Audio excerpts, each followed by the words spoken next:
اپنے ایمان کی آب یاری کرے، اپنے ایمان کی آب یاری کرے، دل پہ اللہ کا خوف طاری کرے۔ یا رب لک الحمد کما ینبغی لجلال وجهک وعظیم سلطانک، واشهد ان لا اله الا الله واشهد ان محمدا عبده ورسوله صلی اللہ علیہ وسلم، اما بعد فاعوذ باللہ السمیع العلیم من الشیطان الرجیم من حمزه ونفخه ونفثه، بسم اللہ الرحمن الرحیم۔ کل کے سبق کے اندر اللہ رب العالمین نے اس بات کے متعلق ارشاد فرمایا تھا کہ جن عورتوں کو تم تعلقات قائم کرنے سے پہلے طلاق دے دو اور حق مہر بھی مقرر نہیں ہوا، ان کو جو دستور کے مطابق ہے ان کا حق دینا ہے، جو جتنی وسعت رکھتا ہے اس لحاظ سے ان کا حق مہر ان کو دے گا۔ اور دوسرا یہ مسئلہ تھا کہ تم نے حق مہر تو مقرر کیا ہے لیکن تعلقات قائم کرنے سے پہلے ہی تم نے ان کو طلاق دے دی ہے، تو پھر نصف حق مہر دیا جائے گا۔ اگر عورت چاہے تو کلی طور پہ تمہیں معاف کر سکتی ہے، اور اگر مرد چاہے تو جتنا حق مہر لکھا ہے سارا تمہیں دے سکتا ہے۔ یہ دونوں تمہارے لیے فائدے کی باتیں ہیں، دونوں میں سے کسی کے اوپر بھی تم عمل کر سکتے ہو۔ اس کے بعد اللہ رب العالمین نے فرمایا نمازوں کی حفاظت کرو، اور بالخصوص نماز عصر اس کی باقاعدگی کے ساتھ اس کی ادا کرنے کی نیت کرو، اس کو باقاعدگی کے ساتھ ادا کرو۔ وقوموا للہ قانتین، اور اللہ کے لیے فرما بردار ہو کے کھڑے ہو جاؤ۔ یعنی نماز کے اندر پہلے شروع کے اندر کلام کرنے کی اجازت تھی، لیکن بعد میں نماز کے اندر باتیں کرنے سے منع کر دیا، اور اسی لحاظ سے فرمایا تم جنگ کی حالت میں ہو، خوف کے عالم میں ہو، تو تب بھی تم نے نماز کو نہیں چھوڑنا، چاہے تم پیدل ہو چاہے تم سواری کے اوپر سوار ہو، تب بھی تم نے نماز کو ادا کرنا ہے۔ یہ کل کے سبق کے اندر پڑھا تھا۔ آج کا جو سبق ہے وہ صفحہ نمبر 56 ہے اور آیت نمبر 240 ہے۔ آج کے سبق کے اندر اللہ رب العالمین اس حوالے سے بات کریں کہ جب کوئی مرد فوت ہونے کے قریب ہوتا تو اس کے اوپر یہ بات لازم تھی کہ وہ فوت ہونے سے پہلے اپنے گھر والوں کو یہ وصیت کر کے جائے کہ میری بیوی کو تم نے 1 سال تک گھر کے اندر رکھنا ہے، میری جو وراثت ہے یعنی مال جائیداد جو بچے گا، پیچھے مال بچے گا، اس میں سے بھی میری بیوی کے اوپر تم نے خرچ کرنا ہے، اگر یہ اپنی مرضی سے چلی جاتی ہے تو جانے دینا ہے، تم نے اس کو زبردستی اس کے گھر سے نہیں نکالنا۔ 1 سال اس کی عدت تھی، لیکن بعض علماء کرام نے اس آیت کو منسوخ قرار دیا ہے۔ جو پیچھے ہم نے آیت پڑھی ہے جس کے اندر اللہ رب العالمین فرماتے ہیں کہ جن کے خاوند اس دنیا سے چلے جائیں ان کی عدت 4 مہینے 10 دن ہے، لہذا اب عورت عدت گزارے گی تو 4 مہینے 10 دن گزارے گی۔ اپنے خاوند کے گھر کے اندر گزارنا چاہے تو ادھر گزار لے، اگر کسی اور جگہ گزارنا چاہتی ہے تو وہاں گزار لے، لیکن عدت 4 مہینے 10 دن ہے۔ ہاں اگر کوئی اس آیت کے اوپر بھی عمل کرتے ہوئے 7 مہینے اور 20 دن اضافی اگر گزارتی ہے تو اس کے اندر بھی کوئی حرج والی بات نہیں ہے۔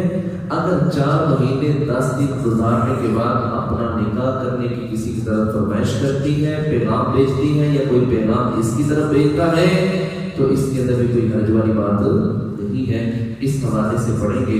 فرمایا والذین، اور وہ لوگ یتوفون جو فوت ہو جاتے ہیں، منکم تم میں سے، ویذرون اور وہ چھوڑ جاتے ہیں، ازواجا بیوی۔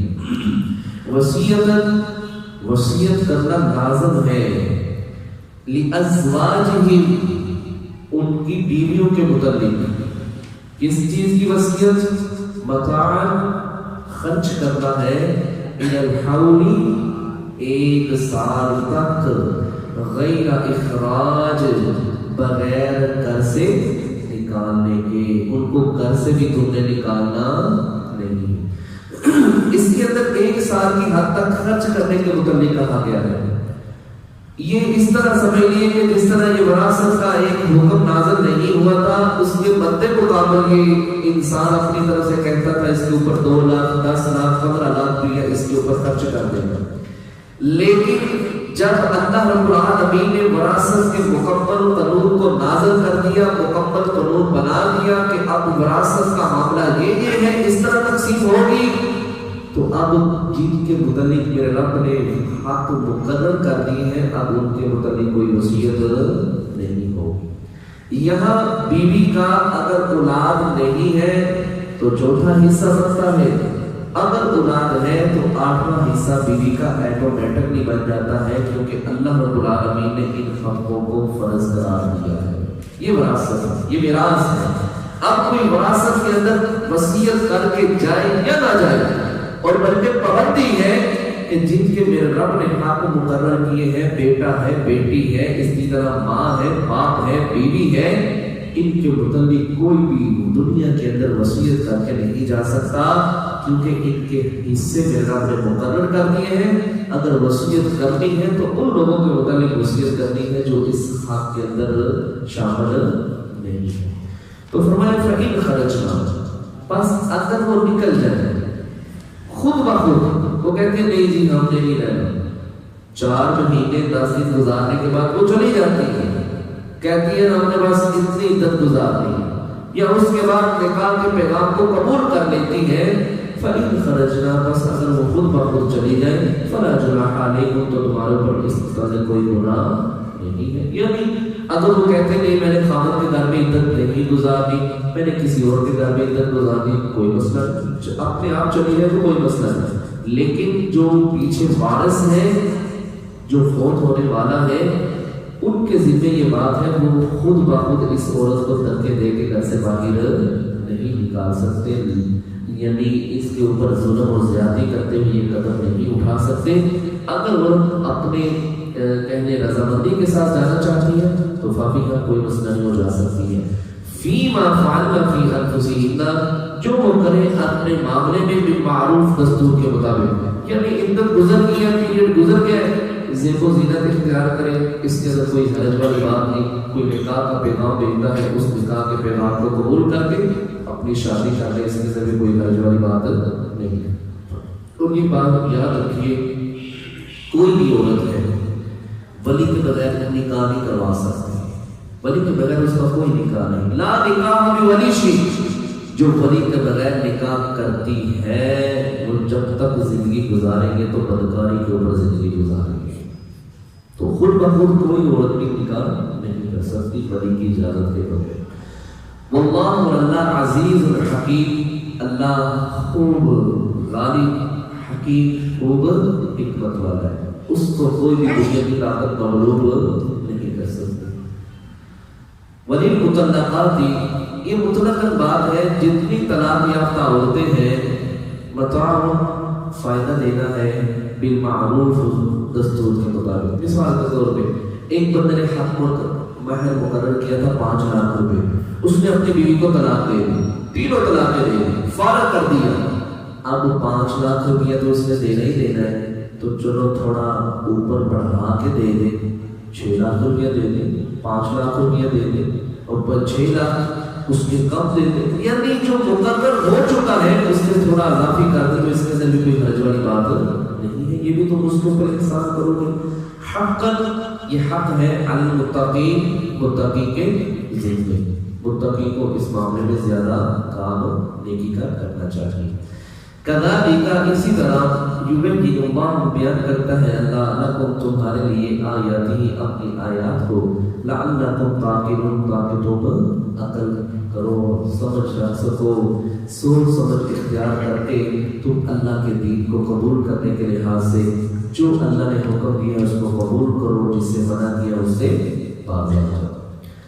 آگے جو بات آ رہی ہے صحیح حدیث سے اس کے متعلق کوئی بھی وضاحت معلوم نہیں ہوتی، لیکن اللہ کا قرآن اعلان کر رہا ہے اور اس کے آگے جو آیات آ رہی ہیں سیاق و سباق سے یہی معلوم ہوتا ہے کہ اللہ رب العالمین نے اس قوم کو جنگ لڑنے کا حکم دیا تھا۔ یہ جنگ سے فرار ہوئی، باقی کہ ہم جنگ کریں گے تو مارے جائیں گے، ہماری جان چلی جائے گی، حالانکہ یہ ہزاروں کی تعداد کے اندر تھے۔ تو اللہ رب العالمین نے ان کو جنگ کرنے کا کہا، انہوں نے اپنی بستی کو چھوڑا اور جنگلات کی طرف بھاگنا شروع کر دیا، اور یہ اتنی بڑی تعداد تھی کہ ایک کنارے سے دوسرے کنارے کا جنگل مکمل بن چکا تھا۔ تو جب انہوں نے یہ صورتحال اختیار کی، اللہ کی نافرمانی کی، تو ظاہر یہی ہو رہا ہے کہ یہ لوگ موت کے ڈر سے بھاگے تھے کہ موت آ جائے گی، مر جائیں گے، قتل ہو جائیں گے۔ اللہ رب العالمین فرماتے ہیں الم ترى، اللہ کے نبی صلی اللہ علیہ وسلم کیا آپ نے نہیں دیکھا، اذ الذین، ان لوگوں کی طرف خرجوا، جو نکلے، من دیارہم، اپنے گھروں سے، وہم، اور وہ الوف، ہزاروں کی تعداد کے اندر تھے، لڑنا چاہتے تو لڑ سکتے تھے، فتح حاصل کرنا چاہتے تو فتح حاصل کر سکتے تھے، کوئی سینکڑوں کی یا درجنوں کی تعداد کے اندر نہیں تھے، بلکہ وہ الوف، ہزاروں کی تعداد کے اندر تھے۔ انہوں نے اللہ کی حکم کی نافرمانی کرتے ہوئے حذر الموت، موت کے ڈر سے یہ مفیر ہو گئے، فرار ہو گئے، بھاگ کے پشت دکھا دی اپنے دشمنوں کو، لڑنے کی بجائے بزدلی اختیار کی۔ اللہ رب العالمین کہتے ہیں فقال لهم الله موتوا، تم موت کے ڈر سے بھاگے ہو، موت و حیات کا مالک میں اللہ ہوں، اللہ نے حکم دیا سارے مر جاؤ، سارے اسی وقت مر گئے۔ اور بعض روایتوں کے اندر آتا ہے کہ اللہ رب العالمین نے دو فرشتوں کو نازل کیا، ایک اونچائی کی طرف، ایک نیچے، جس طرح پہاڑ ہوتا ہے اس طرح، ایک نیچے کی طرف، ایک اوپر کی طرف۔ اوپر والے فرشتے نے اوپر سے چیخ ماری اور نیچے والے فرشتے نے نیچے کھڑے ہو کے چیخ ماری۔ جتنے اس کے دوران لوگ کھڑے تھے یا بیٹھے تھے، جتنے لوگ یہاں شامل تھے، اللہ رب العالمین نے ان سب کو موت دے دی اور یہ سارے لوگ مر گئے، صرف اس وجہ سے کہ جہاد کے اندر موت ہے۔ ہم تلواریں نکالیں گے، دشمنوں کے ساتھ لڑیں گے تو ہماری جان چلی جائے گی۔ حضرت خالد بن ولید رضی اللہ تعالیٰ کے متعلق مشہور ہے کہ انہوں نے دین اسلام قبول کرنے سے پہلے بھی بڑی جنگیں لڑی تھی، اور نبی صلی اللہ علیہ وسلم کے ہاتھ پر اسلام قبول کرنے کے بعد بھی بڑی جنگیں لڑی تھی۔ اللہ اکبر، جب موت کا وقت آیا تو بستر مرض کے اوپر تھے، بستر پر لیٹے ہوئے تھے تو رونا شروع کر دیا۔ اللہ اکبر، لوگوں نے پوچھا اللہ کے بندے آپ روتے کیوں ہیں؟ اتنی اچھی آپ نے زندگی گزاری ہے، اسلام کو قبول کیا ہے، صحابی رسول کا آپ کو یہ نام ملا ہے، تو پھر آپ روتے کیوں ہیں؟ کہنے لگے لوگوں، میرے جسم کا کوئی حصہ ایسا نہیں جہاں تلوار کا زخم نہ لگا ہو، ہر جگہ تلوار چلی ہے، ہر جگہ پر مجھے زخم لگا ہے، لیکن میں میدانوں کے اندر موت کو تلاش کرتا رہا تھا کہ اللہ مجھے شہادت کی موت دے دے۔ میں ان بزدلوں کو پیغام دینا چاہتا ہوں کہ یہ موت میدانوں کے اندر نہیں ملتی، موت کا علم میرے رب کے پاس ہے، اور جب وہ چاہتا ہے جس وقت اس نے لکھا ہے اسی وقت موت آتی ہے۔ جہاد کے میدان کے اندر موت نہیں آتی۔ اور کیسے اتنے واقعات ہیں آج کے دور کے اندر بھی، جو یہ جہاد کا سلسلہ جاری ہے الحمدللہ، جہاں محاذ کھلے ہوئے ہیں، ایسے ایسے لوگوں سے بھی ملاقات ہوئی ہے، 5 سال 10 سال لڑتے رہے ہیں، لیکن شہادت کے متلاشی تھے، لیکن اللہ نے شہادت نصیب نہیں فرمائی۔ بستر کے اوپر فوت ہوئے، اسپتالوں کے اندر فوت ہوئے، اپنی طبی موت فوت ہوئے۔ تو میرے بھائیوں، یہ جہاد کے اندر موت نہیں ہے، میدانوں کے اندر موت نہیں ہے، موت کا مالک میرا اللہ ہے۔ کتاب معجلہ، اس نے اس کتاب کے اندر موت کا وقت تحدید کر دیا ہے، لکھ دیا ہے۔ ابھی انسان دنیا کے اندر آیا بھی نہیں تھا، ابھی اسی کے اوپر 4 ماہ گزرے تھے، 4 مہینے گزرے تھے کہ اللہ اللہ رب العالمین نے اس کی ماں کے پیٹ کے اندر ہی فرشتے کو حکم دیا تھا کہ اس کی زندگی اتنی ہے، اس نے اتنی دیر زندہ رہنا ہے، اس نے فلاں جگہ پر فلاں وقت پر اس کی موت کا وقت آ جانا ہے، لیکن موت میدانوں کے اندر یا کسی اور جگہ پر نہیں ہے، موت ہے تو میرے رب کے ہاتھ میں ہے۔ یہ قوم بھی موت کے ڈر سے بھاگی، لڑائی نہیں کی، جنگ نہیں کی، اللہ کے حکم کو مانا نہیں۔ اللہ نے کہا فقال لهم الله موتوا، سارے ہی مر جاؤ، تم موت کے ڈر سے بھاگے ہو۔ اللہ نے سب کو مار دیا، ثم احیاهم، پھر اللہ نے ان کو دوبارہ زندہ کر دیا۔ اللہ نے کہا کھڑے ہو جاؤ، تم موت کے ڈر سے بھاگے تھے نا، مر گئے ہو نا، کوئی بچایا تو نہیں کسی نے تمہیں کو، نہیں بچ سکے تم۔ اللہ کا حکم غالب ہے، اللہ جس طرح چاہتا ہے جب چاہتا ہے وہ کام کر دیتا ہے۔ ثم احیاهم، پھر اللہ رب العالمین نے ان کو دوبارہ زندہ کیا۔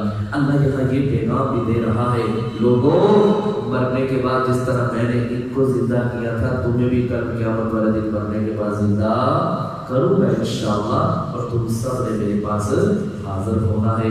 ان اللہ، بے شک اللہ، لذو فضل، بڑے فضل والا ہے، علی الناس، لوگوں کے اوپر، ولکن اکثر الناس، اور لیکن اکثر لوگ لا یشکرون، اللہ کی ناشکری کرنے والے ہوتے ہیں، اللہ کا شکر گزاری کرنے والے بہت ہی کم لوگ ہوتے ہیں۔ اللہ کا شکر گزار آنا چاہیے، اللہ کے حکم کو مانتے ہوئے اللہ کی عبادت کریں گے تو ہم اللہ کا شکر ادا کریں گے۔ اس اگلی آیت سے یہی معلوم ہو رہا ہے کہ یہ جہاد کے متعلق حکم تھا۔ فرمایا وقاتلوا، اور لڑو، فی سبیل اللہ، اللہ کے راستے میں، وعلموا، اور جان لو، ان اللہ، بے شک اللہ، سمیع، خوب سننے والا، علیم، خوب جاننے والا۔ اللہ کو پتہ ہے کون ڈرا ہے اور کون نہیں ڈرا، کون لڑنا چاہتا ہے اور کون نہیں لڑنا چاہتا، اللہ کو سب معلوم ہے۔ نبی مکرم صلی اللہ علیہ وسلم نے فرمایا جس نے نہ جہاد کیا نہ جہاد کرنے کا ارادہ کیا، ایک ہے لڑا، ایک ہے لڑا بھی نہیں، لیکن دل کے اندر اس نے یہ بات بنا رکھی ہے، نیت کر رکھی ہے کہ اللہ مجھے کبھی موقع دے تو اپنی جان کا نذرانہ پیش کرنا پڑا تو اپنی جان کا نذرانہ پیش کر دوں گا اسلام کی خاطر، اللہ کے لیے اور اس کے رسول کے لیے۔ تو فرمایا اگر اس نے یہ بھی اپنے دل کے اندر نیت نہیں کی، فرمایا جب بھی مرے گا تو یہ منافقت کے ایک شعبے کے اوپر مرے گا۔ تو فرمایا موت، لڑائی کی تمنا نہ کرو، لڑائی کی تمنا نہ کرو، اللہ سے یہی عافیت ہی مانگو۔ ہاں اگر لڑائی کا سلسلہ شروع ہو جاتا ہے تو پھر استقامت کے ساتھ کھڑے ہو کے ڈٹ کے مقابلہ کرو، اللہ تمہاری مدد ضرور کرے گا انشاءاللہ۔ اگلی آخری بات فرمایا من ذا الذی، اللہ کی بات سنیے کیسے اللہ رب العالمین بندے سے مقابلہ کرتا ہے، کس طرح بندے سے باتیں کر رہا ہے۔ فرمایا من ذا الذی، کون ہے شخص، یقرض اللہ، جو قرض دے اللہ کو، قرضا حسنا، قرض حسنا۔ یہ جو ہمارے پاس مال ہے، فیکٹری ہے، دکان ہے، کوئی بھی چیز اللہ نے دے رکھی ہے، سواری دے رکھی ہے، مکانات دے رکھی، یہ کس نے دیے؟ اللہ۔ ان سب کا مالک کون ہے؟ اللہ۔ دیکھیے اللہ دینے کے باوجود، مالک ہونے کے باوجود اللہ کس طرح مطالبہ کر رہا ہے۔ کون ہے ذات جو اپنے رب کو قرضہ دے، اور اس رب کو قرضہ نبی علیہ السلام نے فرمایا جو نہ مقروض ہے نہ زیادتی کرنے والا ہے۔ ایک ہوتا ہے دنیا کے اندر بندہ کسی کو قرض دیتا ہے اور وہ اس کا حق تلفی کرتا ہے، حق مار لیتا ہے، اس کا قرض اس کو واپس نہیں دیتا، زیادتی کرتا ہے، ظلم کرتا ہے۔ جو ایک وہ بندہ ہے جس کو قرض دیتا ہے وہ ہے ہی غریب، ہے ہی کنگال، اس کو بندہ قرض دے کے واپس کہاں سے لے گا؟ یا ایک بندہ زیادتی کرنے والا ہے، اس کو قرض دے کے بندہ واپس کیسے لے گا؟ اللہ اپنے متعلق فرماتا ہے اس ذات کو قرض دو جو نہ غریب ہے اور نہ ہی زیادتی کرنے والی ہے۔ تو میں کون ہے اس کو قرض دے؟ جو قرض دے گا فَيُضَاعِفُهُ لَهُ أَضْعَافًا كَثِيرًا، اللہ اس کے لیے بڑھا چڑھا کے اس کو واپس دے گا۔ سبحان اللہ۔ کوئی دنیا کے اندر ایسا انسان نہیں ہے جو کہے 500 مجھے دو اور 500 کے بدلے 5 لاکھ روپیہ تمہیں دوں گا، دنیا کے اندر اس کی مثال نہیں۔ یہ ڈبل شاہ آیا تھا، لیکن وہ بھی 1 روپے کے بدلے 1 تھا، 1000 کے بدلے 1000 تھا، لاکھ کے بدلے 2 لاکھ تھا، لیکن وہ بھی سارا فراڈ تھا۔ کائنات کے اندر ایک ذات ایسی ہے، ایک ہستی ایسی ہے جو کہتا ہے 1 روپیہ میرے رستے میں دو، میرے لیے خرچ کرو، تمہیں میں 700 واپس لوٹا کے دوں گا۔ اور وہ ذات ہے تو صرف رب العالمین کی ذات ہے، بلکہ ساتھ نہیں۔ اللہ کہتا ہے فَيُضَاعِفُ لَهُ أَضْعَافًا كَثِيرًا، میں 700 سے بھی بڑھا کے تمہیں مزید واپس لوٹا کے عطا فرماؤں گا۔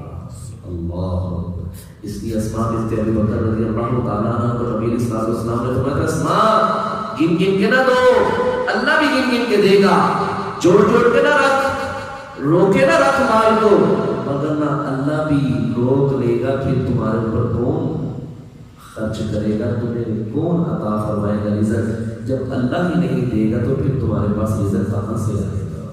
تو اس لیے میرے بھائیوں یہ صدقہ ہمیں روزانہ دینا چاہیے، اللہ کے راستے میں خرچ روزانہ کرنا چاہیے، اللہ کے دیے ہوئے مال میں سے ہمیں اللہ کے راستے میں ضرور دینا چاہیے۔ اس کے اندر مختلف باتیں ہیں، اللہ اس کے ساتھ مال کی حفاظت بھی فرماتا ہے، اللہ اس کے ذریعے مال کے اندر برکتیں بھی عطا فرماتا ہے، اللہ نقصانوں سے بھی بچاتا ہے، اللہ بری موت سے بھی بچاتا ہے، اللہ حادثات سے بھی بچاتا ہے۔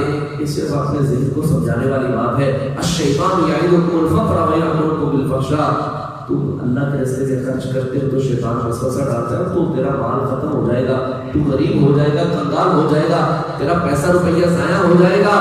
فرمایا شیطان یہ تمہیں کہتا ہے، لیکن اللہ کہتا ہے اللہ کے بندے 1 خرچ کرے گا تو 700 واپس لوٹا کے دے گا انشاءاللہ۔ اللہ ہمیں روزانہ صدقہ دینے کی توفیق عطا فرمائے۔ فرمایا واللہ، اللہ یقبض، وہی تنگ کرتا ہے، ویبسط، اور وہی کشادہ کرتا ہے۔ سبحان اللہ، رزق کا معاملہ میرے اللہ کے پاس ہے۔ اللہ کہتا ہے یہ مت سوچنا کہ تو رزق دے گا، خرچ کرے گا مال تو تیرا رزق تنگ ہو جائے گا۔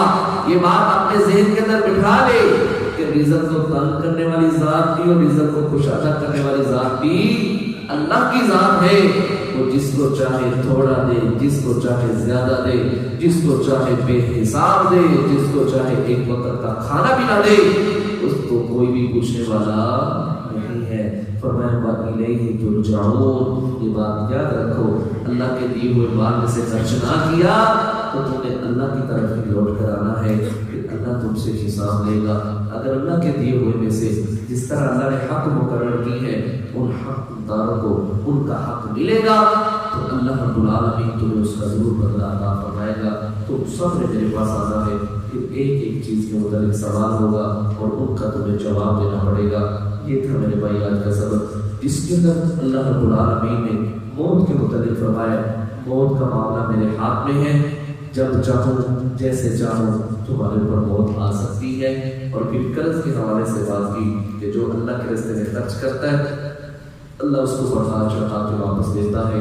اللہ سے دعا ہے اللہ رب العالمین ہم سب کو ان آیات کے اوپر عمل کرنے کی توفیق عطا فرمائے۔ سبحانک اللہم وبحمدک، اشہد ان لا الہ